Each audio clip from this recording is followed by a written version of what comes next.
Sam, how are you, my darling? My darling baby boy, I am Gucci Golden. I'm fantastic. How are you? Gucci Golden? Elaborate on that for me. I have just come back from a little long weekend away with my family, which was quite nice. Oh, Which was cute. I don't spend much time at home or with my family, but I have two brothers, which I don't think I've said to the pod. One of which I know religiously listens to Wholala. So Benjamin, hi, I know you're listening. And the three of us went away on a little weekend together in Portsmouth, which was nice by the sea. And we sort of did a mix of just chill, relaxing things, but we also did a day trip. This is probably not very interesting for the people listening of Wholala, but we did a day trip to the Isle of Wight because we used to visit a lot as kids, and we kind of revisited all the old stomping grounds, and it was really, really lovely. So I'm feeling very zen, very chill, very relaxed. the Isle of Wight. The Isle of Wight, there you go. Did you know the Isle of Wight is the most haunted island? Legitimately the most haunted island in the whole of the world. Legitimately the most haunted island? No, it is. Wow. It is the most haunted island in the world.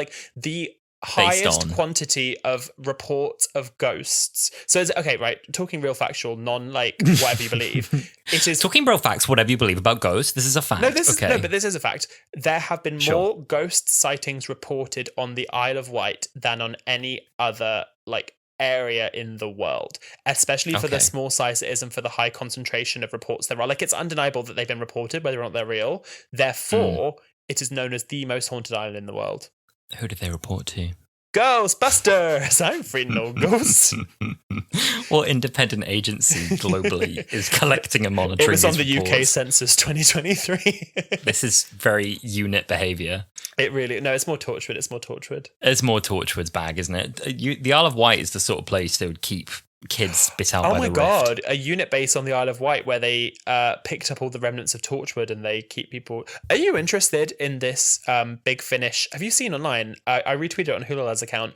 There's Torchwood have a load of different Big Finish stories, and there is a new series started which is under the Torchwood umbrella, but it is a prequel to The Impossible Planet, the Satan Pit, and it follows, I think, Ida, the woman, and she her companion, quote unquote, is an Ood, and it follows the sanctuary base. Yes, I did see. I'm very interested in that.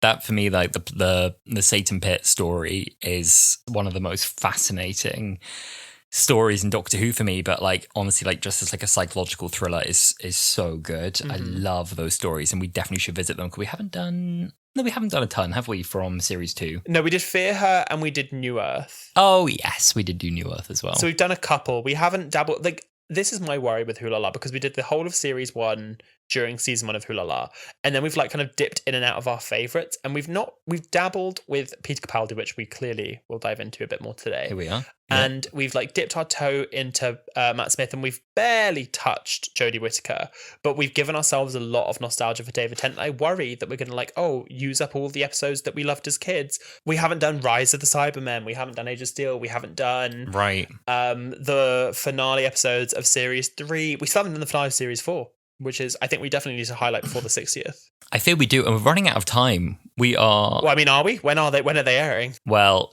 some point next month. I have a theory. We and Alice were talking on the 4th, which is Saturday the 4th of November. The BBC have officially tweeted saying they want to do a Series 4 watch-along throughout the whole day, and there's going to be a cinema screening somewhere where you can rewatch the entirety of Series 4 in prep for the 60th.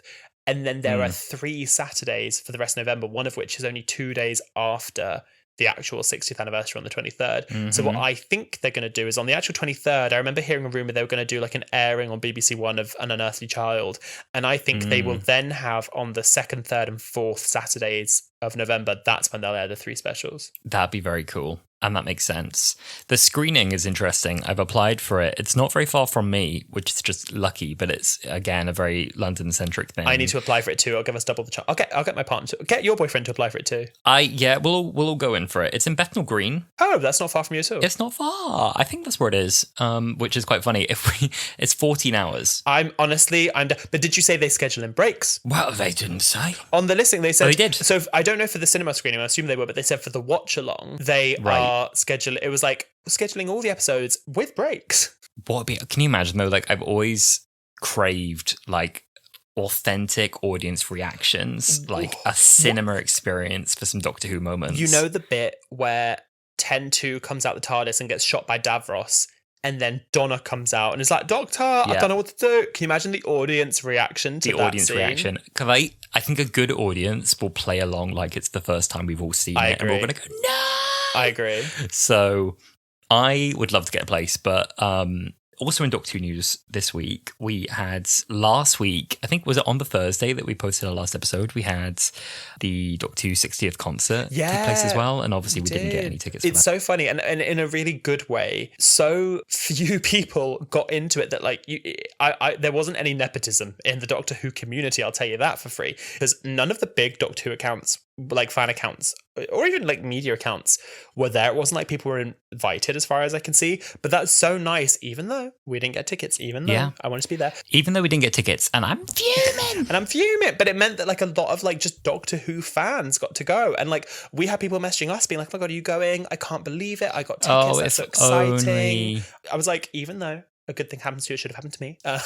No, I would have driven through the night for that if they, because, well, it was pretty poor actually because of the lottery system. They were obviously like, when they found out, I guess someone wasn't coming. I don't know how they found out, or they had like tickets spare. They were telling people very late, like, it's today, can you come? And they'd be like, obviously not, no, because I'm miles from Cardiff. I would have come. Whatever I was doing, I would have come. No, me too. And I mean, I'm so jealous. They played the new theme song. They played Shooty's theme, 15's theme, and they played Ruby's theme, which I've heard is played on the piano by Ruby Gibson. By Ruby. Ruby Gibson. Who's Ruby Gibson? Millie Gibson. Millie Gibson. I was like, trying to work out, I was like, whose surname is that? It wasn't the surname, darling. Oh my God. No, but you know, they did. I was so jealous. I mean, I think the main thing I was jealous for, because I think 15 and Ruby's themes I'll hear in the episodes and I'll like, but the new theme, I was so jealous. I'm very jealous. It was funny. There were these screen caps going around from Reddit of people being like, please, can you describe it? And then people spelt it out like, well, it's definitely do-you. And it was like, but I heard that 15's theme is very energetic, very bombastic, quite jazzy, very pacey. I heard a bit of jazz, bit of sax, very brassy is what I heard, which sounds delightful to me. Like maybe this is a bit like I'm the Doctor 2.0, which would be super nice.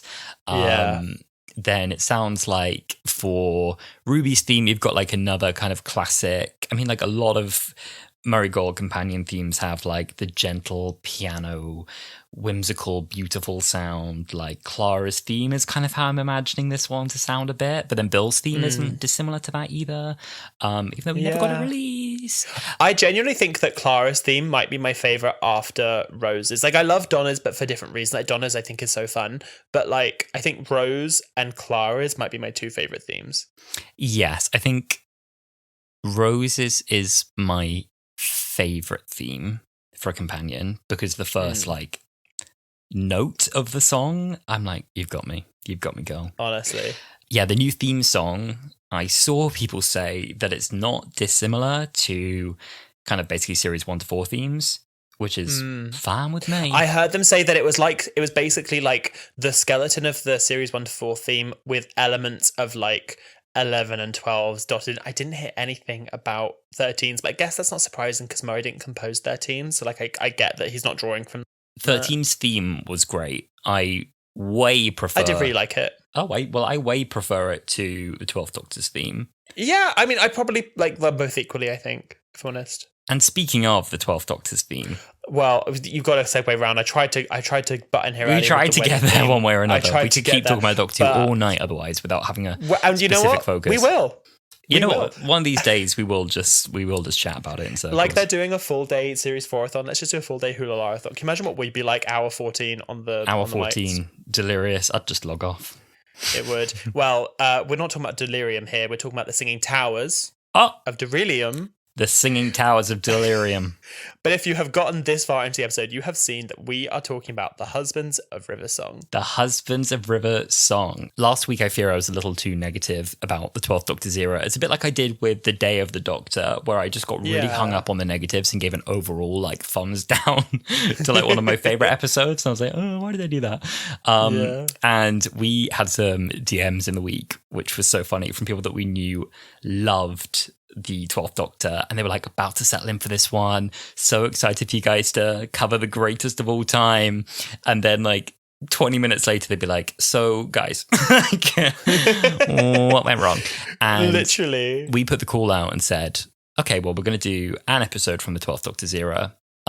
Which one shall we do? And Matt, who has been in touch with the podcast many times, he reached out on the Matt Smith episode that we did recently, and he reached out to us on the Queer Hooniverse episode. He's a friend of the pod, and he tweeted. We had a lot of great suggestions. We had obviously a lot of people were saying Hell Bent, Heaven Sent, Deep Breath, a lot of different episodes in his era, but this very much came off the back of like the slightly negative review of the era.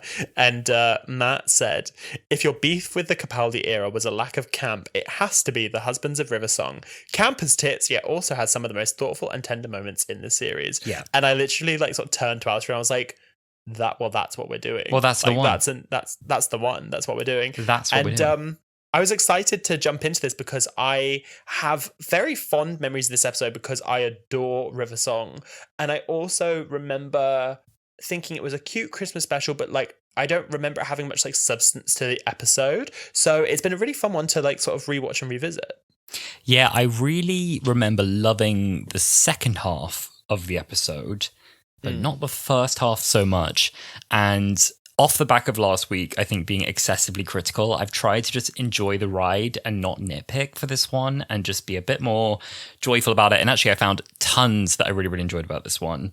And when I came to actually kind of writing up my notes and like really paying attention to the subtitles for this episode, like the dialogue is fantastic. This one is a true romp, a real adventurous whirlwind, doesn't really sit still at all, even though it only really has 3 locations in the episode. I know what you mean. It feels like it goes further than that. It feels quite expansive. Quite cinematic. It does feel cinematic. It feels like it does a lot in an hour and goes to a lot of places. Do you know what I feel like with this episode? Do you remember with series, I believe it was 6 and then maybe one with 7, they would do shorts of like Night of the Doctor and Day of the Doctor and stuff where no, it wasn't called that. What was it called? Those shorts with the Doctor and River, and they'd have like a one-off adventure where she'd come and there'd be like multiple Doctors, and they actually reference one of these in this episode.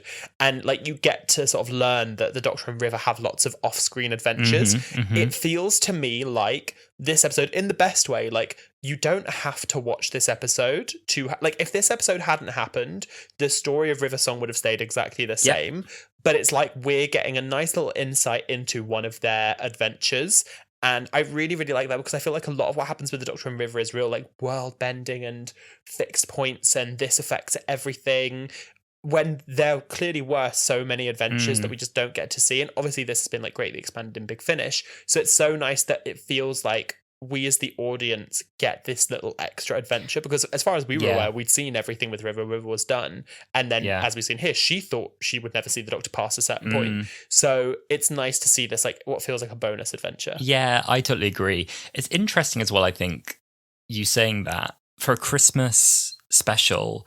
I'm trying to think about this. Does it? No, it doesn't really feel like it has high stakes. Like it doesn't have those global end of the world stakes that Christmas specials have traditionally had, where it's like, oh my god, spaceship over London, oh my god, Titanic's going to crash into the world at the start, nuclear chain reaction. Or it's kind of just like a story about the Doctor and River doing a bit of a naughty diamond heist, and then they don't save everyone on a crashing spaceship.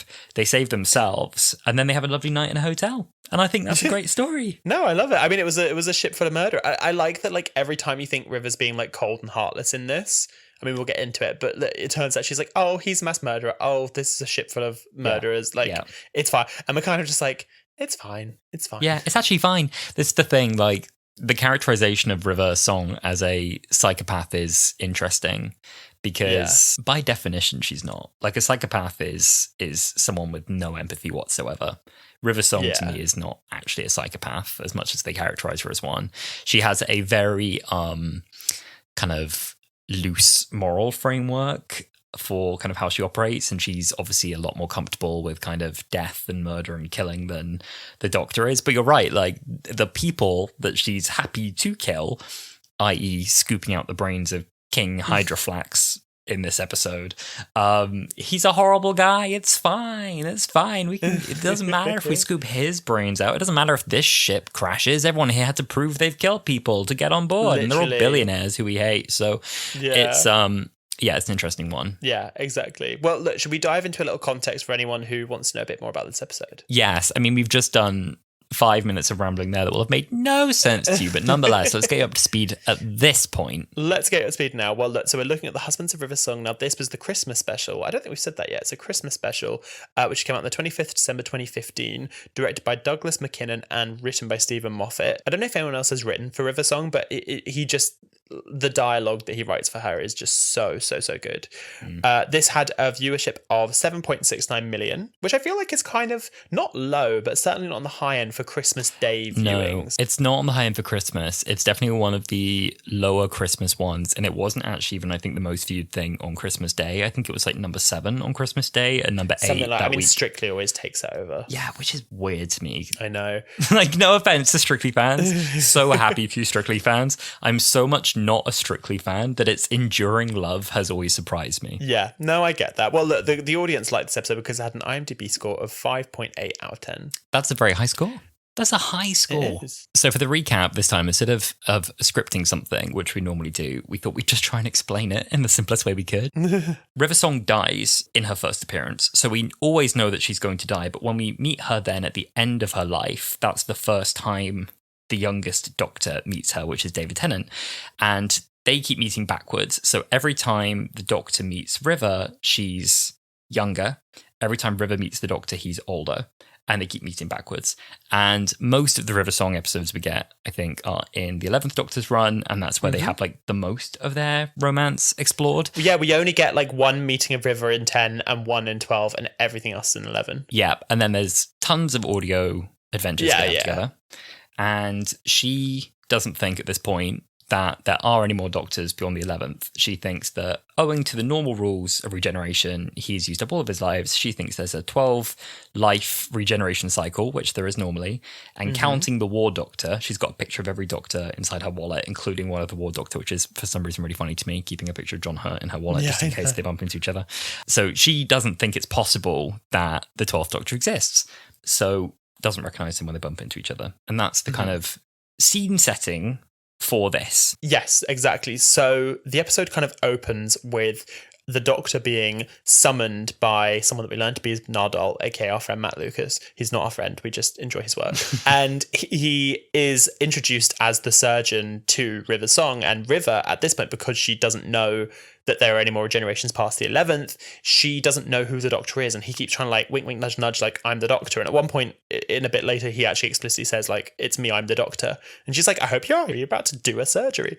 So she takes him to King Hydroflax, who is kind of like a head on a big robot, and she tells him that it's her husband and he's got something lodged in his head and she needs the Doctor to save him. And the Doctor is very confused and also very put off that she has another husband. We very soon find out that she actually doesn't want to save him. He has a very valuable diamond lodged in the front of his head, and he is like a huge criminal. And she's like, yeah, we'll just like cut his head off and pull it out of his head. And the Doctor's like, that's murder, River. And she's like, yeah, I know, it's fine. Don't even worry about it. It's fine, don't even worry about it. They get rumbled trying to get this valuable diamond out of King Hydroflax's head. And they get teleported out of the spaceship where they are with King Hydroflax. This is why we normally script these. I was going to say, we're kind of going off on a tangent, but we are getting there. But we're getting there. They get teleported out by this guy, Roman, who is River's actual husband. So I guess like open relation situation, very modern, very queer. Marriage. Very open marriage, very modern, very queer of the Doctor. She says the Doctor reminds her of her second wife. It's a very queer open marriage. There we go. Very that. Then they get chased by Hydroflax, but it's not Hydroflax. Hydroflax's body, which is like a big robot that he's kind of attached to, which has its own intelligence and life support systems happening. And it decapitates Nardole and Ramon. Then it makes its way into the TARDIS and chases them around. River pilots the TARDIS onto a spaceship where she's going to sell this diamond. They run away from the body. They trap the body in a baggage hold. And they make their way with the head in a bag into a dining room at this kind of luxury space cruise liner full of psychopath killers. Yeah, so she is going to sell the diamond to the highest bidder. And she has the head in the bag, and she's like, you might have to do some digging. That, she basically implies there's a head in this bag. You'll have to get it out of the head. And then, she goes to sell the diamond, and the guy's like, yes, I want this diamond in name of my king, Hydroflax. And then she's like, oh, shit. So the doctor comes up with this whole thing about, we have the head, start the bidding war. And then you realize everyone on the ship is like a plant and there to grab the diamond and save Hydroflax. And then we have genuinely what I think is one of the most touching moments in 12's era, where they say, we want, the doctor, maybe we get the head of the doctor for Hydroflax. And River saying, well, the doctor's not here, scan, he's not here. And the doctor's there like, River. And she's saying that, they're like, oh, you're the woman who loves the doctor. And she's like, yes, I am. But whoever said he loved me back, the doctor is too powerful enough and too big enough and too clever enough and busy enough to ever even think about love me back. And there is nowhere he would never be with me. And he certainly wouldn't be right here by my side. Mm-hmm. And as she says that, she turns and she realizes that it's been the doctor the whole time. And he says, hello, sweetie. And it's such a lovely moment. A lovely moment. We'll get into how great that whole speech is. And then to escape this perilous situation, because River is a time-traveling archaeologist, she knows this ship is about to be hit by a meteor strike, which she can use as an escape plan. She grabs the diamond in the process. The ship crashes down to the nearest planet, which is in fact Beryllium. They recognize it on the way down. They have a bit of a Barney about, no, River, I should save the ship. No, this is my job. And then they both escape into the TARDIS at the very last second. They get thrown across the console room. River smacks her head. She's down. She's unconscious. 12 is fine. 12 staggers out of the wreckage, opens the TARDIS door, and he sees a guy there who's just in like high vis, and he's like, oh my God, like... There's been a spaceship crash. Anyway, you know what they really need here? In this like wreckage where everyone's dead, is a restaurant. They should really do that. Someone should create a restaurant, and here's a diamond to do it. Like, you'll find this is, you can pay for it with the diamond. Yeah. And he hands him that, and he's like, why are you doing that? And he's like, restaurant. And then he gets back in the TARDIS, zips forward however many years it is, the restaurant's finished, and he makes a booking. The next booking isn't for 4 years. He's like, not a problem. Zaps back 4 years later, and it's Christmas Day, and he has got his booking for River. And they go and they have their last night on Beryllium, which thankfully lasts 24 years. Yes, and we kind of have all the loose ends tied up. He, turns up with there's a lot of really nice references to the first episode that we saw River in, where she said the last time she saw the doctor, he had a new haircut and a suit. And she says, this is a suit. And he comments on his new haircut. And she has a sonic screwdriver that she says he gave him. And in this episode, he gives her the sonic screwdriver, which I was going to talk about later. I'll say it now. Gorgeous use of the Silence in the Library theme. Gorgeous use of that theme there. Bad impression. It's like, doo-doo. No, that was an even worse impression. That wasn't even it. That was just something else. Anyway, and we leave the Doctor and River to enjoy their 24 years on Beryllium. Yes, let's jump into some highs and lows about this episode. We should do that. I feel like we're never going to recap an episode like that again that went on for 24 years of Beryllium. Awful. Okay, a high for me is that River is fabulous at all times. Alex Kingston as River is fabulous at all times. Mm-hmm. She looks fantastic. At this point, it's been 7 years since, I think, River's first appearance, roughly, maybe a little less. It was 2000 and 70. Because so her first episode was in 2008, and then this was 2015. Yeah, and looks convincingly the same age or younger. So, yeah, not that that's an achievement per se. Aging is fine and natural and normal, but it's just a comment. She looks great. It's not a comment on like she looks great because she looks young. She looks great as well. All of her looks are brilliant in this. Her hair is incredible in this. Oh, so good. And she's got this magic like spray she can do, and it just changes her hair and outfit instantly, which is something I've never seen in Doctor Who before or since, and I liked it. Line delivery, mwah, every line done perfectly. No one else could have done it the way she did it. I love our silly, sassy, flirty, cheeky, not quite a psychopath. 10 out of 10. No, exactly. One little thing I liked, River, when we first meet her, has brown hair, and then in the majority of the time we see her, she has like sort of like bleached, like blondie hair. Some highlights. And in this episode, there's still some highlights, but it's very much like brown hair with highlights, which like, just from like a visual thing leads me to think that it's like, near the library. Yeah, I completely agree. I think that River is fantastic. Any episode with River and I love. This is also, I was going to save this for fun facts. This is the only episode in Doctor Who history, even to this date, where both the Doctor and the companion are over the age of 50, and I think that this is a perfect way to like finish the Doctor and River's relationship, because the majority of the time it's River and like her toy boy, if that makes it, like Matt Smith and River Song, and it's a really interesting dynamic. But just I think there's something about like them both like being towards the end of their relationship and at the end of the time we know each other, and they've both grown, and having it be Capaldi and River. I don't know if you sort of felt this. For me, the real like banter they have and the back and forth they have, I don't think we've seen that with a companion and Doctor duo since Ten and Donna. Like, Ten and Donna remind me of 12 and River in this way. It made me want a whole series of 12 and River. I'm glad we didn't get that, because River is a companion that works. I consider River a companion, but she's a companion that works well in drips, like here and there. And I think it might sort of like ruin the illusion a bit to have her as a full-time companion. Yeah. However, I just loved 11 and River as well, and I loved 10 and River, but 12 and River just worked so well in a different way, in a completely different way. Like, they felt like much more like equals, I think. I totally agree. I think it works well that they keep missing each other, and when they do connect, it's like so electric, and the connection is there, and the connection's always there, whoever it is, whichever Doctor it is.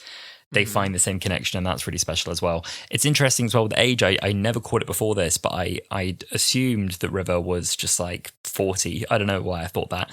And she says in this one, like outright, like I'm 200, and she's like, oh yeah, I've got augmented aging. And I was like, oh, interesting. Like, I never thought River lived that long, but that as well is interesting in that, she's lived quite a life at this point, and this 2,000-year-old and this 200-year-old, actually like having a romance and a conversation together is very cool. And I like seeing the Doctor have a romantic relationship, I think, with an older person was nice. And older makes it sound like, she's in her 60s and 70s. That's not what I mean. Like, but I mean, equals. Not in her 20s. Yeah, no, I completely get what you mean. I think it just says something about them seeming more like peers, and it's just so fitting because it's towards the end of their relationship. And yeah, like I said, I really, really like the dynamic of 12 and River. I will say, I don't think they needed as many side characters to carry it. Like her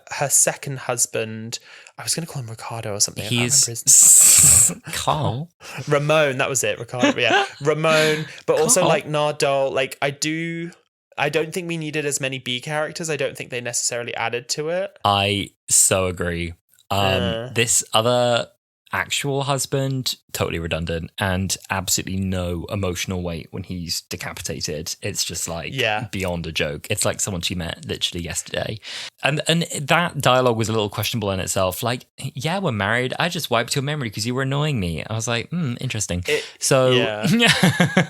I didn't know about the value that added, and I agree. I mean, we'll get into Nardole. I felt that Nardole's role was basically done at the point he was decapitated. Like, every time he appeared after that, I was like, ugh. And it kind of just interrupted the flow, because we had such a kind of silly launch you right into the action opening where like things are happening and spaceships and jumping in the action and hydroflax, and it was so like, whoa, and Matt Lucas is here, what the hell? And then towards the end, we're settling into this. Now it's a romance. Now it's slowed down. The action's done.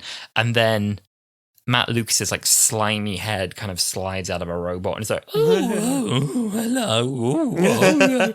You said we're going to get into Nardole. Let's just get into him now while we're talking about it. Let's get into him now. I mean, I have more to say about the romance when we get back to it. But okay, yeah. I mean, yeah, for me, some of his parts are funny. Didn't need him beyond the decapitation for me. I felt that when they arrive at the hotel and they've got this, or the restaurant or whatever, and they've got this beautiful, like, soft, warm lighting. It's River's last time she's going to be with the Doctor. She's kind of just woken up all dazed from, like, hitting her head in the TARDIS, and she's okay, and they've somehow survived this thing together, and wow, this is really happening. We finally made it to Beryllium. She'll have all these questions going through her head. And then it's Matt Lucas's slimy head poking out of... It's not. It's Ramon's normal head. Yeah. And then he kind of goes back inside the robot like a kind of alien tortoise shell.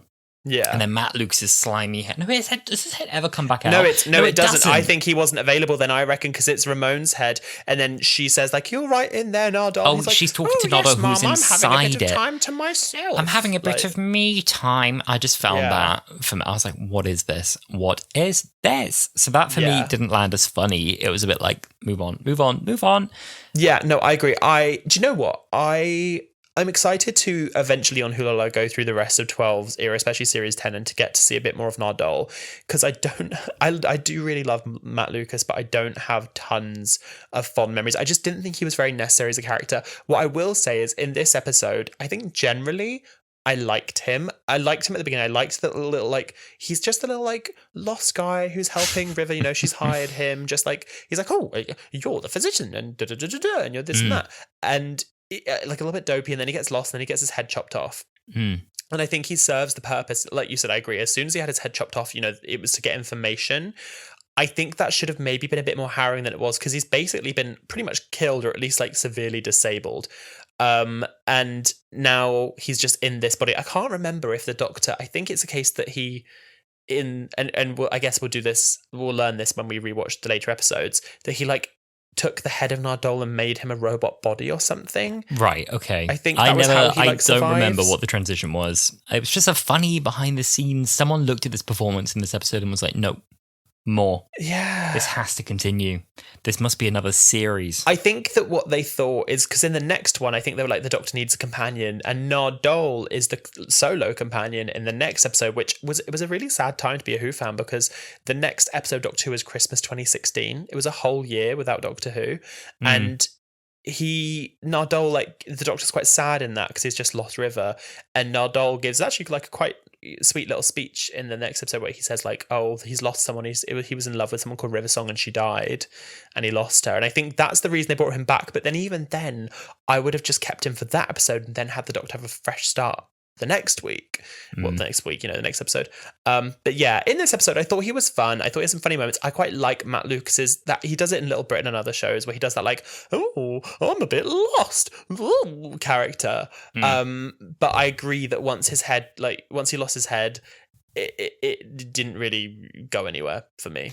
It didn't. I just felt like it no longer matched the tone of the scenes it was in. Yeah.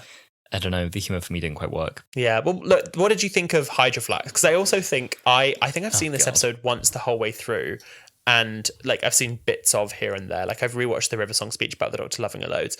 I know that before I rewatched this, if someone had said the word Hydroflax to me, I would know I knew that word, but I wouldn't know where I knew it from. And then I was watching and he was like, hi, I'm King Hydroflax. And I was like, that's where I know it.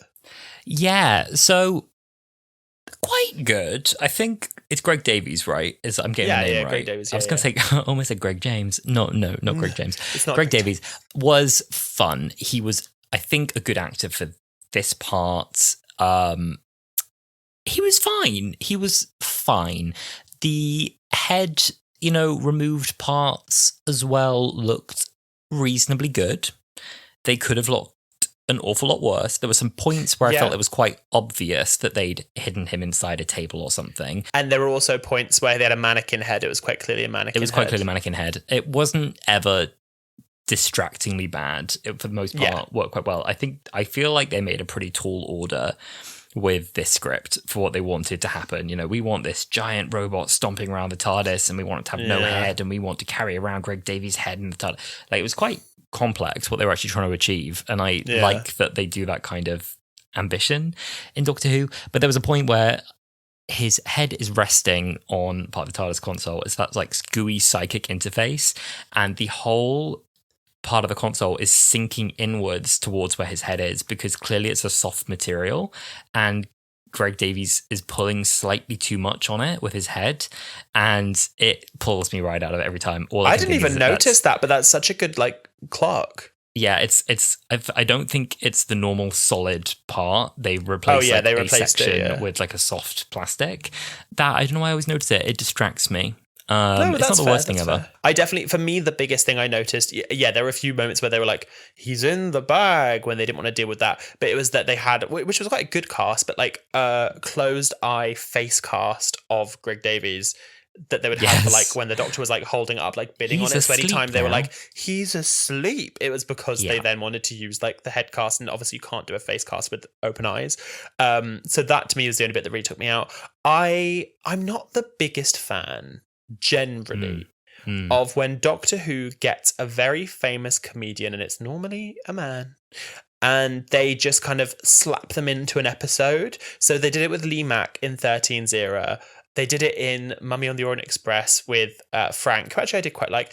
One time I really did like it was Malcolm Taylor in The Planet of the Dead, Doctor. Oh, yes, He was really funny, and that good. worked well. But yeah, they have a tendency to just grab like a comedian and who doesn't really act and like I mean, Greg Davies, I know he does act. He's been in the In-Betweeners and like a few other things. John Bishop was very good. No, John Bishop was very good, and I had a fear that it would happen with John Bishop, and it didn't. It's Dan.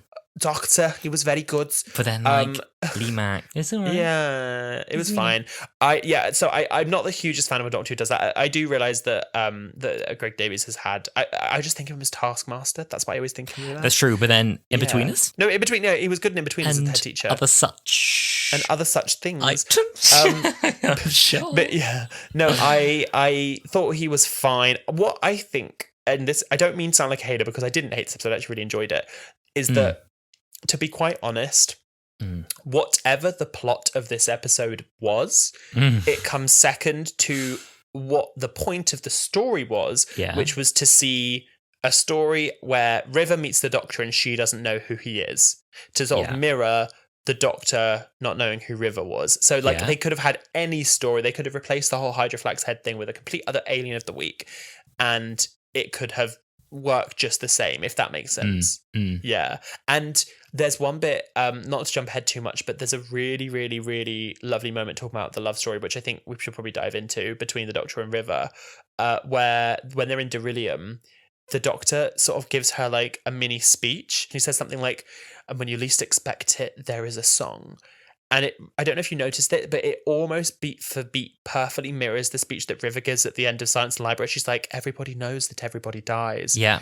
But when the wind is in the right direction and the Doctor comes to call. And I didn't clock it until I watched it this time. It's it's the exact same speech, but also given the exact same way, like the intonations and the beats, and the fact they use their name in the context of another. So, and when the Doctor comes to call, and when there's a song, and I just thought that was so beautiful that the last time he speaks to her, he's giving her basically the same speech she gave him when she died. And I just thought that was really, really like, it felt like a very poetic end. That is a very poetic. You know what? Poetic is what Stephen Moffat excels at doing, is poetry. He writes very beautiful dialogue. It's not always like the most like grounded dialogue. It's like, I find that his characters are almost like too sharp to be believable, but it's really great fun.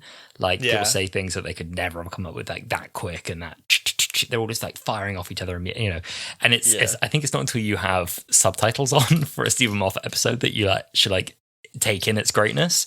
Because he writes so well. Interesting thing also off the back of that, I think they, with this story as well, the decision to have it be like an intimate 12 River story, it fits very nicely as well, kind of where the 12th Doctor story is at the minute. Completely. You've just come off the back of like one of the most harrowing kind of two-parters of Hellbent, Heaven Sent, and it's a very tough story to follow. Hellbent has just come off the Doctor being tortured for billions of years by the Time Lords who are trying to force a confession out of him, and then he gets pushed to the brink of madness, and he tries to save his best friend from death, even though she's already died, and he's breaking the rules of time to do that, and then he has to release her to kind of die again and then lose all of his memories of her. And it's like, okay, how do we now do a jaunty little Christmas special that's going to be kind of like mass appeal for the families, 7 p.m. BBC One? That's a very tall order, and still be like narratively consistent with what immediately went before it. And I think they've done a good job of that, because we open with the Doctor being like wearing some antlers on his head. It's festive, but he's like telling off the TARDIS. He's like, I told you not to put hologram antlers on my head. I don't need cheering up. I don't need cheering up. Exactly. Which was very sweet. And then when he first laughs with River, like 10, 15 minutes into the episode, he's like, I haven't laughed like that in a long time. And I was like, baby boy, I'm so sorry. And he hasn't. Like, God knows when we last saw a 12 laugh before that. Do you know what I thought? I thought that the way... I just love Peter Capaldi in this episode, and I think it's a real sort of comment on his acting as the Doctor. I feel like, especially when he first meets River, he is acting as Matt Smith's 11th Doctor. He's super like grinny, and like he's like, you know, some people need a flowchart, and he's like, oh yeah, and he's doing a lot of grinning and a bit bouncy, and he's like, she's like, oh, she talks about the Doctor, and he's like, oh, he probably has a big chin, and like he's acting quite like excited and like a giddy and a bit 11-y, and then at the end when it's quite weighty and he's telling her like it's basically the last time he's going to see her, he's very 12 and quite like stoic and gravelly. He's like, River, da da da da da, and da da. And I feel like this episode just does such a great way of like tying in all these like little random loose ends. There's a bit where they comment on the butcher of the Bone Meadows, and I think it was from Silence in the Library, if not The Impossible Planet, where they're going through River's diary and she goes, oh, have we done the Bone Meadows yet? And there's all these little references throughout. And even when they then go to the Towers of Drillium, she's like, oh, you kept trying to take me here. Do you remember that time there were two of you? And that's a reference to like this one-off 2-minute short that was an exclusive on the Series 6 DVD. Like, it really does tie in all these things about the Doctor River story so well. Yeah, that's true. I feel as well it's a good break before meeting a new companion, because like what's meant to have just happened with losing Clara is meant to have been like so devastating that he goes too far and he breaks all of his own rules and he goes a little bit cuckoo. Yeah. So it's nice that he spends 24 years with River, in which time a hell of a lot of therapy I hope they had during that one night. You know, I like to think this restaurant has got some great facilities, including maybe a therapist, a grief counsellor. If for no one else but Nardole. Yeah, and then sends River off to die, which is the next to deal with. Must have been another, whammy. And then goes back to, I don't know, some point in the early 20th century to start lecturing. And then there's a good another 60-year buffer, I think, before meeting Bill. So, again, like narratively consistent, which pleases me that there is enough time that passes, I think, between events to make me like believe like, all right, we're not hopping too quick from one thing to the next. No, I agree. I think that Doctor Who does struggle in between companions to jump too quickly. I think a good example of this is between Bill and like Yaz and 13's companions, where the Doctor loses Bill sort of twice, once as Cyberman and then once as the Glass Bill, regenerates and then is immediately thrown into the new companions and doesn't really have any time to like quote unquote mourn, or at least it just seems like they completely forget because they want the like clean reboot. And I think that narratively with this, the Doctor needed a kind of runaway bride. Like this, I think, and maybe this is why it maybe feels so like Tennant Donnery, and that like after losing Rose, like you said, that Christmas special needed to be light for the family, narratively consistent, and we get the Doctor and Donna. And I feel like this, again, needs to be light, family friendly, blah, blah, blah. We get something familiar, we get the Doctor and River, and that just works so well as a viewer. But it doesn't take away from the fact that when we see 12 the next time, he is still mourning Clara and he hasn't gotten over Clara yet. And I think that then there's also the added layer of River, where when it pans across his desk, when we see Bill for the first time, he has a picture of Susan and River on his desk, and he's sort of also mourning her. So I just feel like this episode, it feels like we didn't, if it hadn't happened, we wouldn't have lost anything, but we gained so much. Like actually getting to see on screen him give River the sonic screwdriver that we all just assume would happen off screen. Like that was so good. The sonic trowel. Can we just I was going to say, I wanted to segue into that. The sonic trowel, an excellent tool for any archaeologist. And I like the sonic variations. Sonic lipstick, sonic trowel, sonic lasers, laser guns, whatever. A little fan thing that I heard is that she, whether she knew it or not, was being inspired by her granddad, because Rory's dad would always carry a trowel with him. So a little tie there as well. That's pretty cute. But yeah, the sonic trowel I thought was really, really funny. That's really cute. I also wanted to say we have some really great TARDIS moments in this episode. Like obviously one of them, which you couldn't have done really in any other story, and I'm so glad they took full advantage of this, is because the Doctor isn't recognised by River and River wants to kind of steal his TARDIS, he has to pretend, well, he doesn't have to, he chooses to pretend that he's never been in the TARDIS before. It's my go. And then he goes in and goes, my God! And does this whole long performance, kind of like stretching out his arms and spinning around. My entire understanding of physical space has been transformed. I can't do an impression of 12. It just doesn't work if I try and do it. But it's so funny. I love that. I also love that River can pilot the TARDIS better than him because she's a child of the TARDIS, because she was conceived in the TARDIS, which is that's nasty. That's wibbly wobbly. Well, that's wibbly wobbly for you, which gave her Time Lord powers, which is some nonsense. But anyway. Because the TARDIS taught her to fly her, she can fly the TARDIS far more competently than the Doctor can, which is great fun. I like when he's trying to jump in while pretending he's never been in a TARDIS before, and he's like, you're doing it wrong. You're doing it wrong. He's like, that button. She's like, why would I press that button? That button evacuates the waste on deck 7.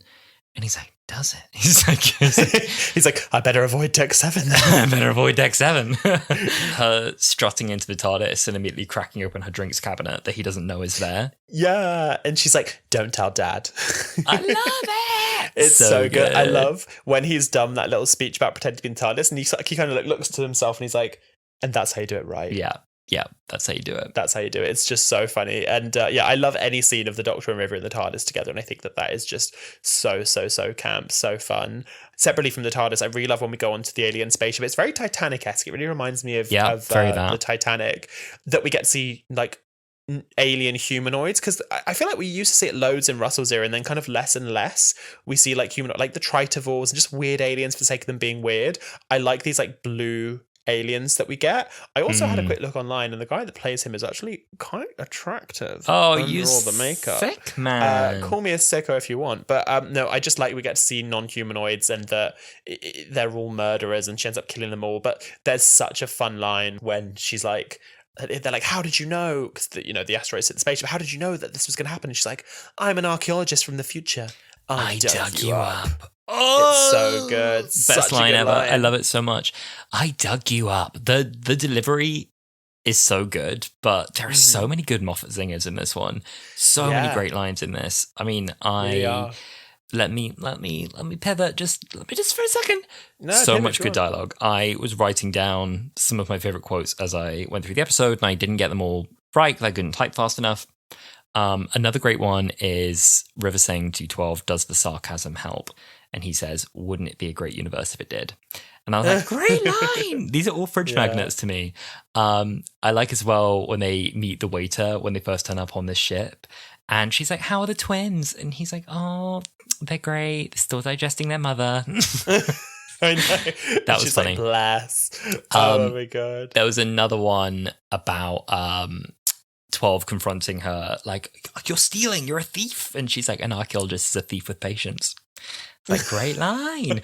And as well, Nardole is saying to 12, like, stop crossing your arms, away crossing your arms. It's like, they're cross, I've got cross arms. That whole, oh my God, that scene where she's going on and he's like flapping his arms around. She's like, my love, my king, my forever husband. And he's like, and oh my God, there's a great bit of back and forth when the ship is crashing.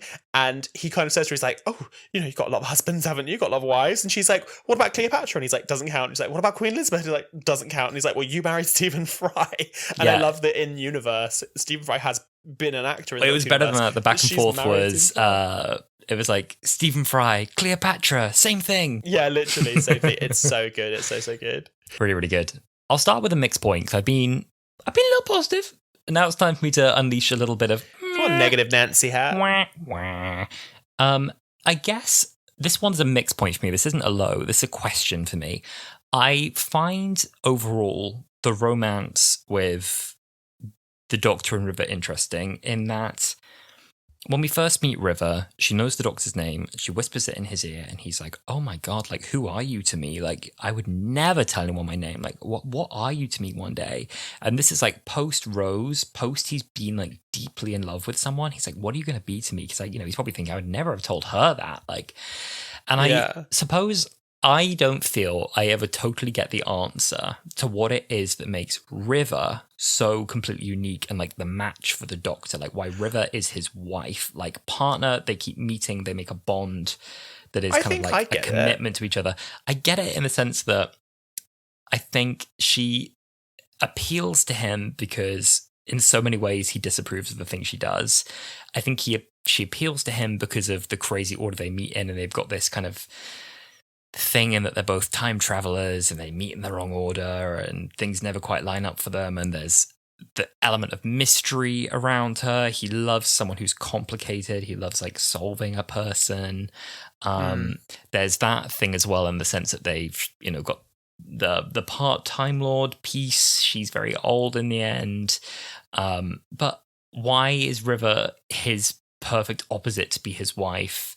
She's wonderful, but she's so different to anyone else that he's loved in terms of the things that he loves. I think a big part of it is that the Doctor knows that companions look to him in a certain way, like companions like Rose and Martha and everyone, and that he gives them something. And that I think there's a part of him that almost feels guilty for that. Like, 11 said before, like, you offer a box of sweet to a child and they'll take it. I think there's a certain like relationship dynamic that he like stops himself happening. We saw it with 13 and Yaz. She was like, this can never be forever. I know that you're mortal and I'm not in that way, and this can never be. But I really like you, Yaz. I love you, Yaz. I have loved being with you. Oh god, but I think with River, it's a lot of things where like he knows that it's going to end. Like he meets her at the end, so there's none of the like uncertainty of where is this going. He knows where this is going. There's the mystery, which we know the Doctor loves a mystery, especially 11. He loves unraveling a mystery and figuring someone out. There is the fact that she, I think, it keeps him in check, which I think that he likes. She's willing to like call him out on stuff, which with companions she likes too. And I think that the fact that she is a child born of the TARDIS, she has Time Lord DNA. I think there probably is just some kind of mutual, like a bond there, yeah, where like he is drawn to people like himself. That's probably why he still considers the Master to be a friend.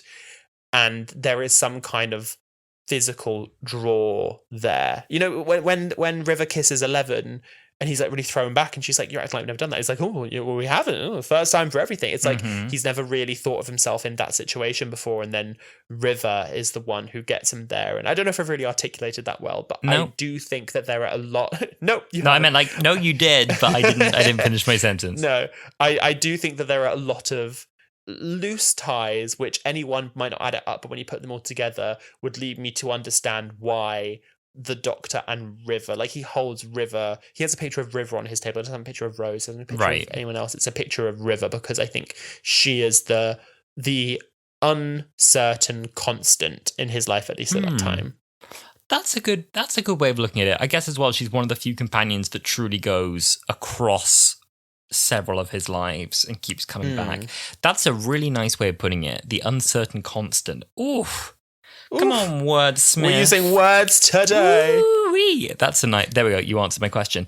I think that was it. I didn't want to criticize it as much as I wanted to interrogate it. Why is it her? And you know what? The best stories deserve interrogation. So true. Let me just bring up a couple of much lower stakes, lowest than for me, off the back of that. A mixed point, not a criticism. They've reused a Trap Street set from the previous episode. Oh, no, that was annoying for me. That was annoying for you? Is it because I pointed it out now you can see it? Yeah, I didn't know. You before we watched this, you said to me, you were like, oh, it's just so clear the street they're on is a redecorated Trap Street. And I was like, oh, like I wouldn't really recognize that. And then as soon as I was watching, I was like, this is literally Trap Street. This is Trap Street. Light. Yeah. So I found that a bit distracting. I think it's very Doctor Who-y though. It's very Doctor Who. They reuse stuff all the time. And you know what? Sustainability Let it be. Is so important. So you know what? They would have passed the Albert Report and you're not going to know what that is. But for any little TV people listening, you'll know what that is. There we are. Sustainable something. And good for them. It's BAFTA's Sustainability Report. Yes. The final low that I would put in is that overall this episode feels chaotic. And that's not really a good thing. I think for me, it feels like too much is happening in the first half, and the second half, when it starts to slow down a bit, I start to enjoy it.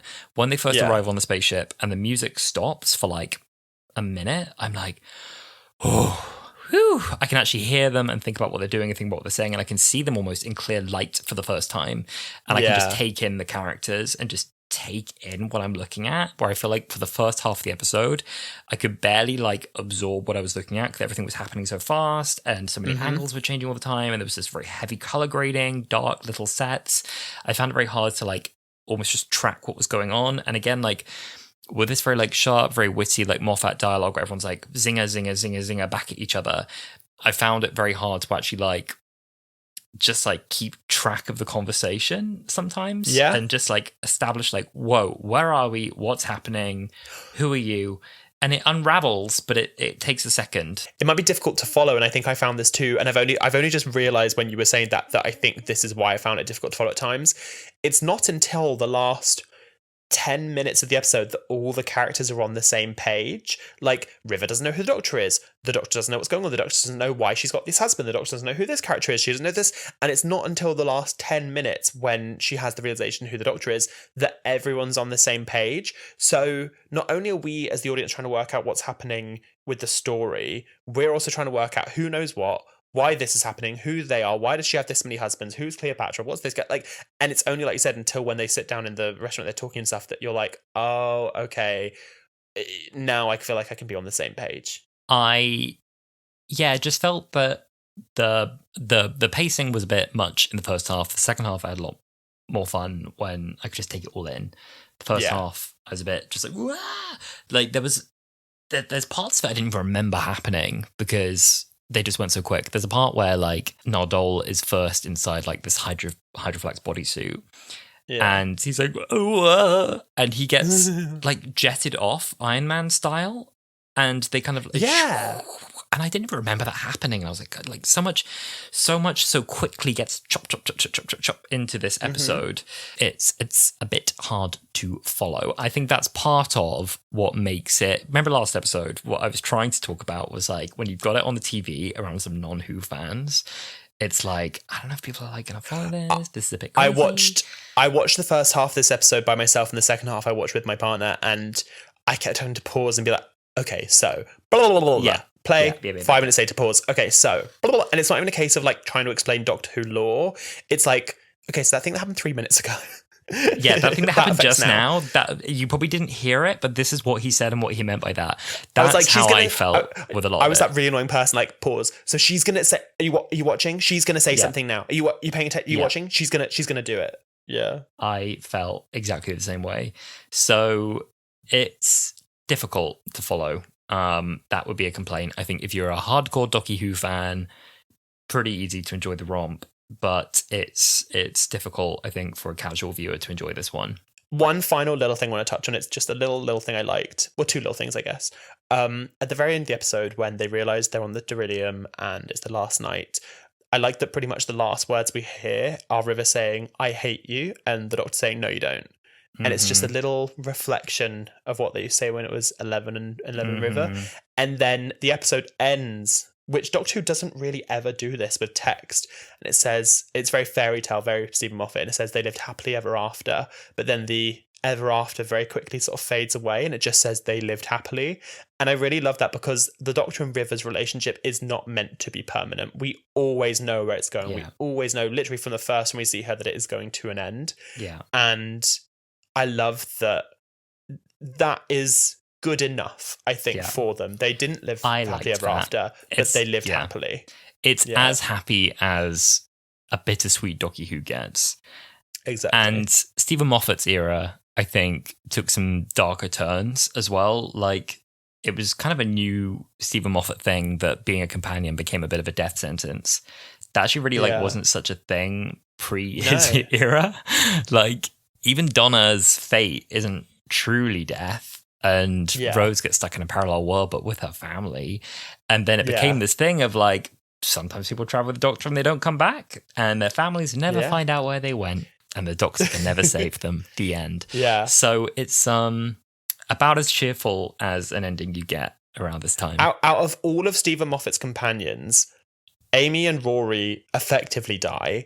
Clara gets sort of killed, and then her timeline pauses and she goes off and she's running for the rest of her life. Bill dies 3 times, I think. Shot in the chest, yeah. Shot in the chest. And River, I think, gets the quote-unquote happiest ending, I think, which I really liked. Yeah. It's a mixed bag. It's a mixed bag. It's a mixed bag. Well, Alasdair, did you like this episode? I did like this episode. You know, I stand by some of my comments last week. Maybe I wasn't totally fair, but I have to say this was a pretty camp run. Oh, well, you've given me a great segue there, my friend, because are you ready for another game of Camp or Die?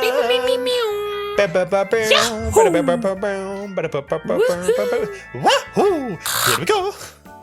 Holographic antlers, camp or damp?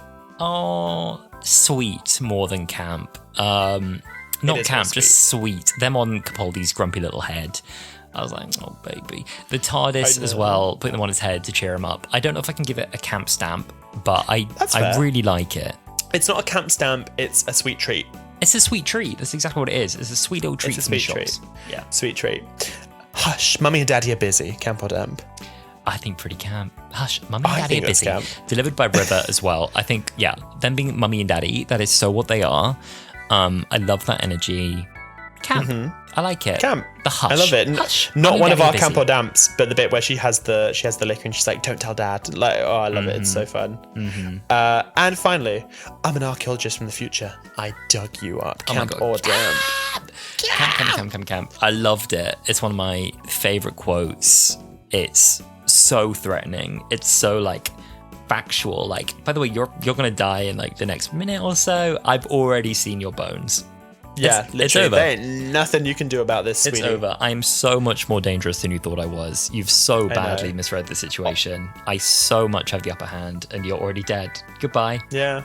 Honestly, anything delivered by Alex Kingston is just fucking camp. It's so good. It's great. She's wonderful. It's great. Stephen Moffat had said about the episode that it's been a riot to do. It's not as much a fact, but this is a fun little quote from Stephen Moffat. It's been a riot to do. There's been a fun sort of chase episode. Really, it's just Mr. and Mrs. Who battling their way against nonsense, and that's been great fun. Alex always adds great value.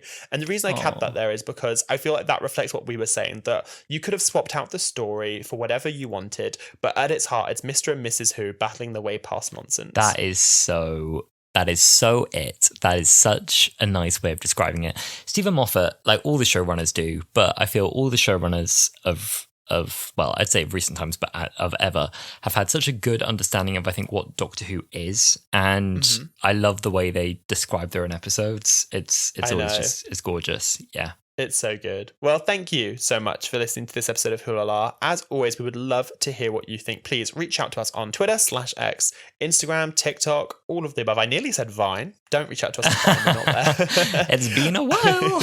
It's been a while. All of which are at Wholala Pod. We've actually had some great comments on our TikTok recently, so feel free to reach out to us there and let us know, what do you think of this episode? It's a camp little romp with River Song. Yes. Is it your favourite episode of 12-0? And if not, what is your favourite? Please reach out and let us know. Yes, please do. We are fast approaching a few exciting anniversaries all at the same time. We have the 60th coming up in November now. When I think about, honestly, the road we've taken from the announcement of RTD's return, the announcement of Ncuti's casting, it's crazy that it's right around the corner at long last. I think about us, like, what are we going to be like the week before it's at, like, we're like, this is the last episode. We're going to have to take some days off. I'm deadly serious. We're going to have to take some days off, I fear. They're out right now filming with Ncuti in Cardiff for the Christmas special. It's just bananas that's happening right now. Just love hearing that. And we've also got the Wholala anniversary. We're coming up to 1 year of Wholala. Oh my God. We're only a few weeks out. Truly, honestly, like, did not think when we first did this that we'd make it this far.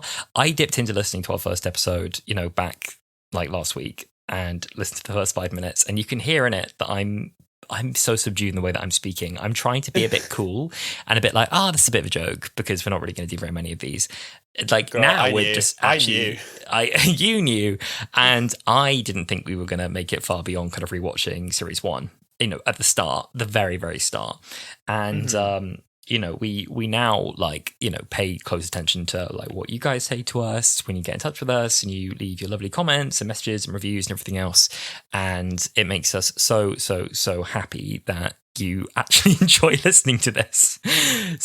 So, we really do appreciate it a lot. Yeah, it's so sweet. And please, we really do want you to let us know. We're actually not sure. We want to do something for the anniversary of Wholala. We're a few weeks out. Let us know, what would you like from us for the anniversary of Wholala? Like, do you want a special podcast?